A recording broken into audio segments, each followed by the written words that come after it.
related.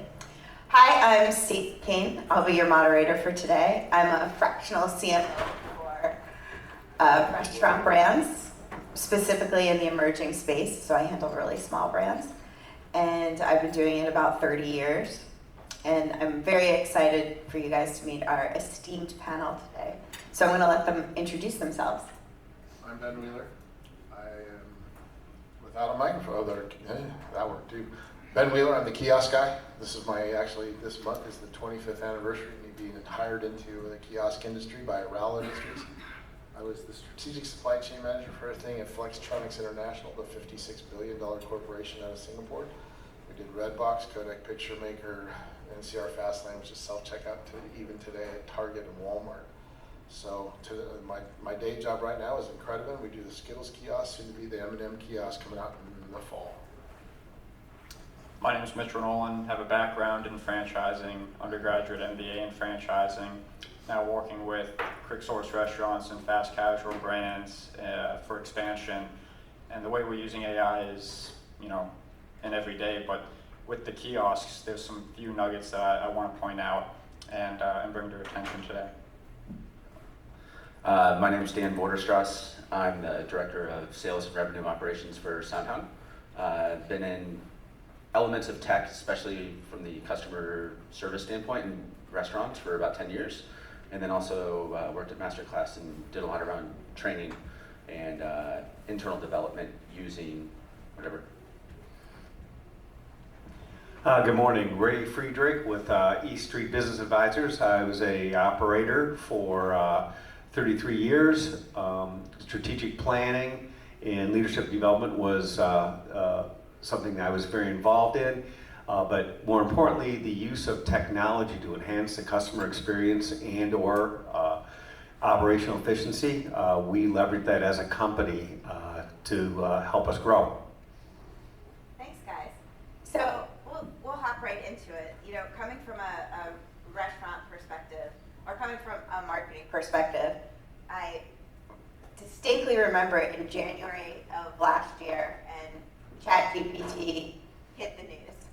And every marketer I know, especially people on the creative side, were like, oh shit, we're all gonna lose our jobs. And recently, there was a couple of different articles that came out that says, you're not gonna lose your job, but people who use AI are likely to replace people who don't use it, who are resisting it. And so, in small ways, my brands are starting to, embrace the use of AI, specifically in the kiosk space.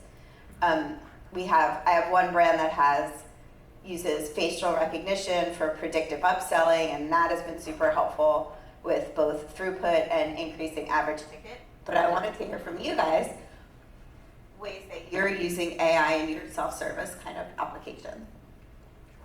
Yeah, that's fine. So AI is something that we've been dealing with for quite some time, to be honest with you, especially when it comes to accessibility and compliance with Section 508 of the Disabilities Act of 1973.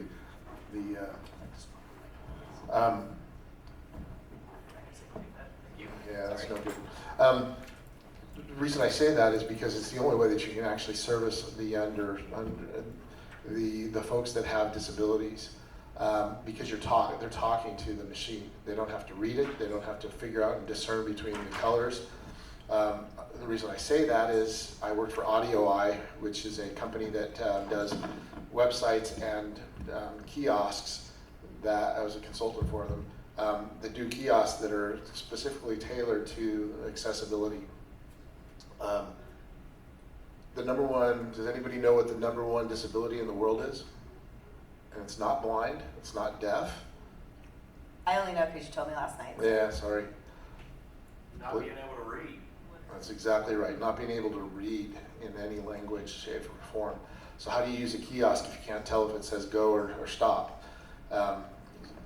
They use quadrants, they use colors, but if you're colorblind, you have a problem. So you can't see, even traffic lights in the United States have a blue tint to them so that people that are colorblind can see them. So now you add that onto the kiosk, still doesn't work unless they're able to talk to the kiosk. and to be able to interact with the kiosk and make it something that's accessible. There's even Laney Feingold Law Associates will go around and tag your kiosk and send you a nice letter about becoming accessible or paying them money for the fact that you're not serving somebody that is absolutely mandated by the United States government. So I can expand on that later, but you can see the problem. If you can't serve everybody, you can't serve anybody. And AI does that. And it's not just last year with ChatGPT. I've been doing that with 10 years.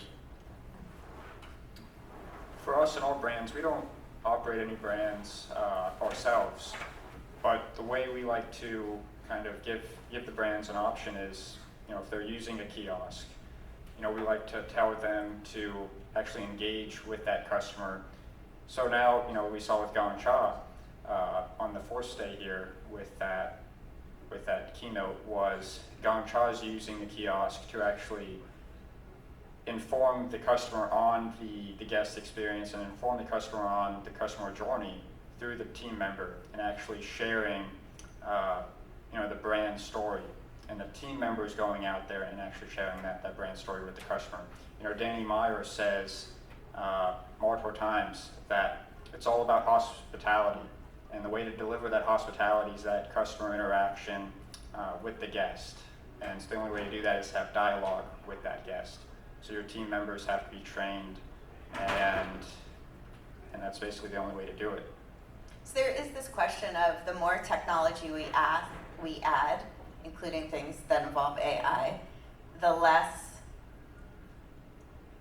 we're delivering on that hospitality element. That for every piece of technology that we add, we had to add more of a human touch. Are you seeing that in your business too? 100%. I think that AI is going to have to make us heighten the hospitality we give. That's just because I think people have lowered standards now.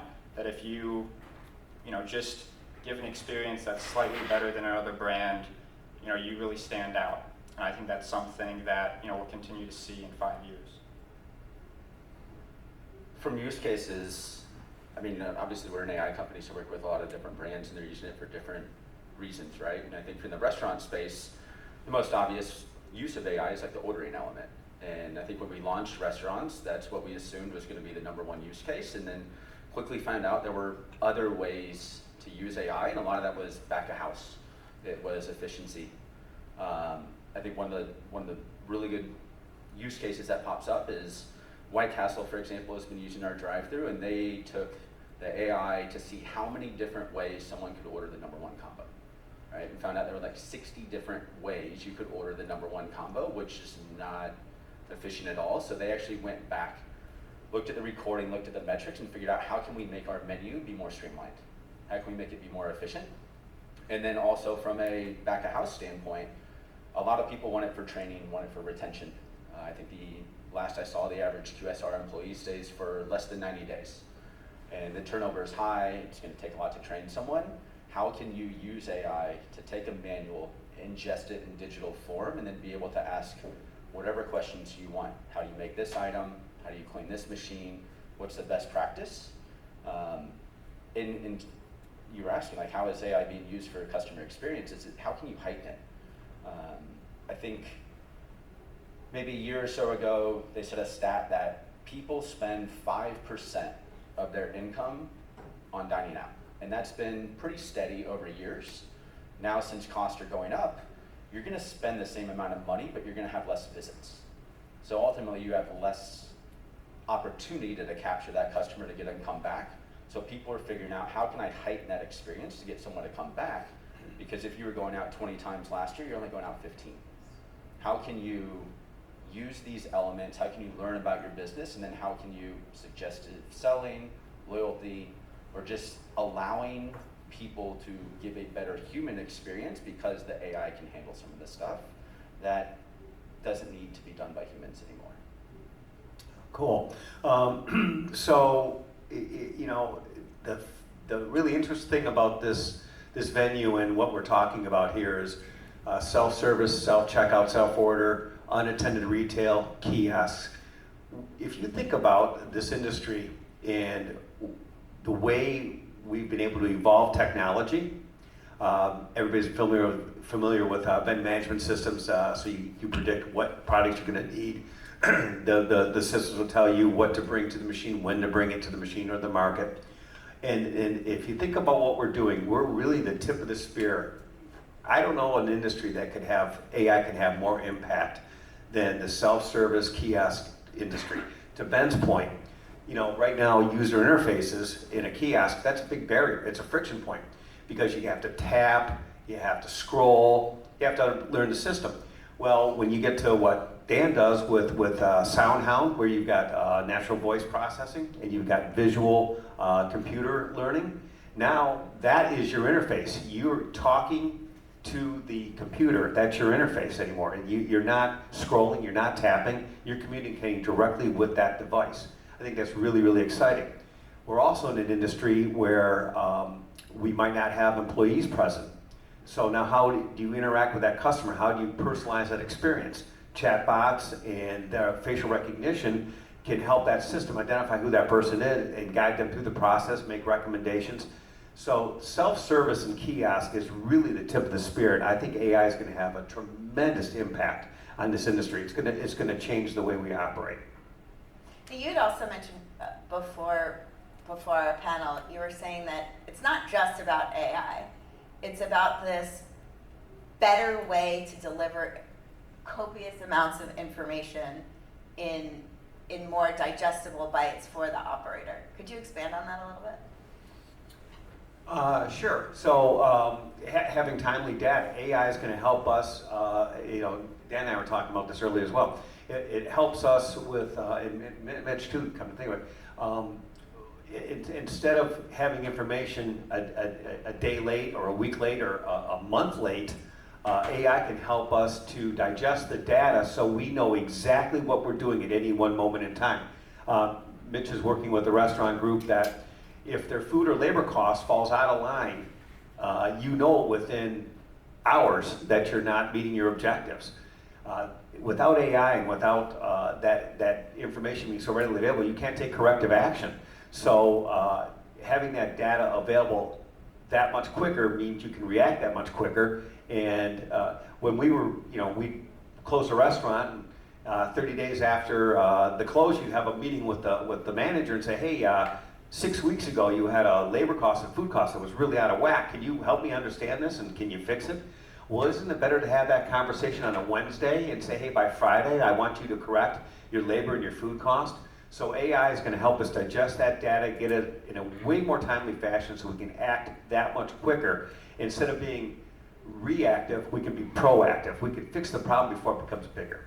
Yeah, I think, Ray, you hit the nail on the head there. That brand, God Chicken and Rice, has 24/24. That's their rule that the managers run. And that's 24 food costs, 24 labor.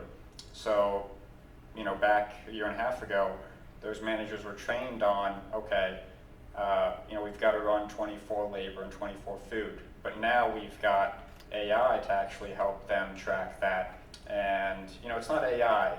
We all call it AI, but it's really just, predictive analytics.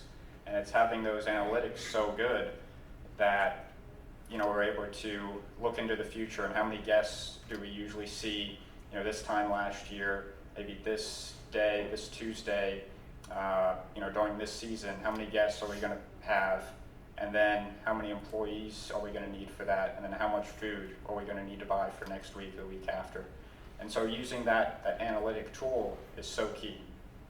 So using that 24 percentage that you're trying to hit and using these predictive analytics to kind of make sure people are in line, because let's be honest, if you waited 6 weeks to analyze it, there's a good chance that assistant manager is off to the next fast casual joint to go work at. So have you seen increases in profitability from using these systems? 100%, yeah.